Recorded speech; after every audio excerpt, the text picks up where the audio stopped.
Once upon a time, there lived the happiest pumpkin with a wonderful life. She lived in a beautiful patch in the countryside with just the right amount of sunlight to warm her every day. There, she grew ripe with the seeds of joy and love. She didn't know that today would be different than any other day. She inhaled the morning air and gently tugged her vines to be close with her love. But that was the moment her world stopped turning. She was ripped from her patch.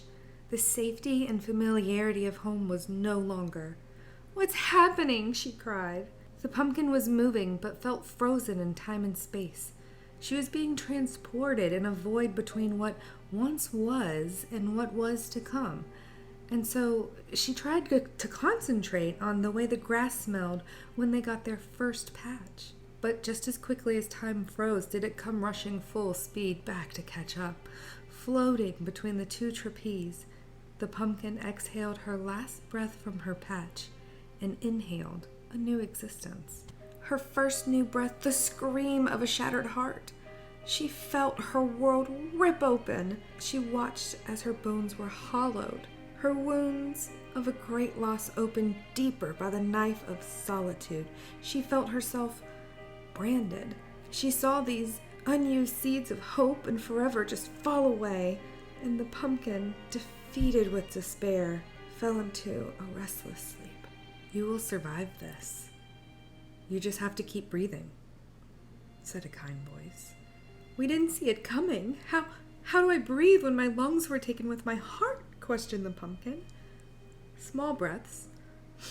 You will find your strength in your hollow. You will renew your own lungs and fill them deeply with the wind that carries you lazily amid the sun-warmed birds." "What? I carry no life. It's been ripped from me. I can no longer grow. My seasons have ended." Go breathe and grow and fly." "What does that mean?" But before the pumpkin could finish her question, she was swooped up and placed into the bamboo garden. Left to rot, she thought. The hustle and bustle from being branded and displayed had just as fiercely and quickly ended as it had started. Everyone left to attend to the living, and so the pumpkin quietly mourned.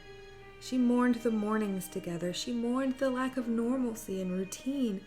Unable to hold herself up under this weight of grief, the pumpkin accepted her new life and collapsed into the earth. Small breath. Another. Inhaling, she felt the warming of the sunlight on the very tip of her crown. She stretched upward, greeting the morning sun. Surrounding the pumpkin were thousands of others just like her, hollowed too, but much taller and much stronger.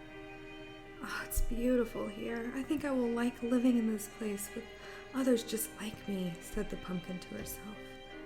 A new voice spoke out to her. "You can't just stay where you like. That's not how it works. You will be going soon." "Why do I have to go? Don't you know what all I've been through? What's landed me here? It's a perfect place to start over. I don't want to go anywhere else. I only want to enjoy the peace." "Yes, but how will you fly?" The pumpkin suddenly felt herself being detached from the earth, her world shaken again, and she was terrified. "How can I survive any more than what I already have?" she thought. But something told her there was nothing to fear. What could hurt more than losing the ones you love? And so she took a deep breath and accepted her fate. She felt herself being split and stretched and bended. Change is never comfortable, but this time it was bearable. She felt warm. She felt alive. She felt herself being draped in the silkiest fabric. She felt the sun warming her, and so she inhaled the cool air from the zephyr, filling her wings, stretching out her joyful arms. Pumpkin flies. Weightless in her happiness, she wanders freely. She flies.